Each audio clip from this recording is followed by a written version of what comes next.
how to change your account region on battle.net. So if you want to change your account region on battle.net, then make sure that you are under the battle.net website, or you can go with the application and make sure to log into your account.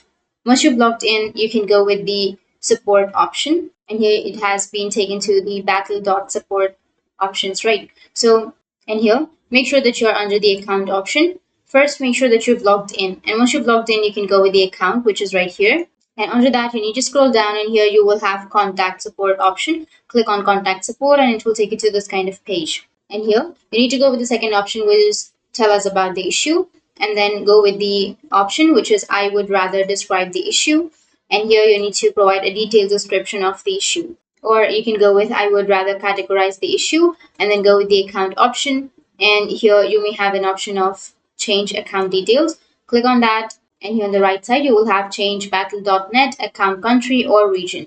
Click on that, and here it says that if your battle.net account is associated with the wrong country or region, use our country or region change service. If you want to change your region to Korea, you'll need to contact us in that region. And if you're logged in, then it will take you to the next step where you just need to simply click on continue. And once you click on continue, it will ask you to verify your account. Or if you've already logged in, then just go and enter your password and verify your account. Once you verified, you will receive a code or a text message verification. Once you're verified, you'll be able to change your account region on battle.net. So that's it. And if you have any questions, feel free to comment below. Thanks for watching.